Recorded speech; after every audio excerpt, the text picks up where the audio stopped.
Why don't we go outside and enjoy nature? Why?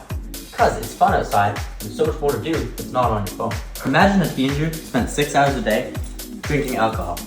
Parents, teachers, and health experts would immediately show concern. Now imagine that teenager spent 6 hours a day scrolling on his iPhone.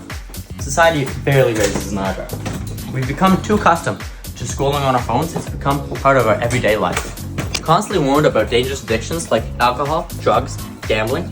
All of them have terrible side effects, and we're always warned about them. And don't get me wrong, they are bad for you. But one thing that society never really talks about is the addiction to something that lies in the pockets of 80% of the world's population, a cell phone. And each one of them containing social media. The reason social media is addictive is because it's designed to be. Every like, comment, share, or post is carefully engineered to keep users online. Unlike old forms of entertainment, social media never really ends. It's each video, each share, each like, it's all engineered to keep you online and what you like. The unknowing of what comes next creates a reward-like system that keeps people coming back, similar to gambling. People often grab their phones for what they expect to be just a minute or two and end up scrolling for hours. And what makes social media so powerful is that it doesn't really feel like an addiction because almost everyone around us is doing it. Similar to what I said earlier, social media isn't treated like other addictions. In fact, sometimes it's even encouraged. Not only by the people behind the screen who are trying to get more likes and comments, but also parents are often the ones that first buy their kids' phones. Businesses often rely on their employees to stay in touch at all times, and schools are now moving towards more technology. The reason social media is so bad is because it doesn't really show automatic or physical effects, but people don't realize how much control it has over their lives. Social media is most addictive for younger generations. I often find them on their phones more than interacting with real people. And this takes away from their traits, like humor, sarcasm.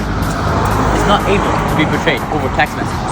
I also often find myself and my friends not being able to communicate as often in person, which takes away from our mental health as well. Now, to be fair, social media isn't all that bad. It has good qualities. It allows people to talk quickly online or spread important information. It also allows people to find help online, which is very good. And the thing is, social media isn't really the problem. The problem is the platforms that prioritize keeping you online for as long as possible and are slowly draining your life away. So, as a community, we have to stop going on our phones, we have to get away, and we have to live our lives fully. Social media has become one of the most influential forces on today's life. And if we keep treating endless hours of scrolling as not a problem, we're allowing a whole generation to become so dependent on technology. Now, awareness is the first step to changing these bad habits, but getting off our asses, going to see nature, and getting off the phones is what really makes this life better. The thing is, life is so great without social media. Living life out in the wild, it's so great.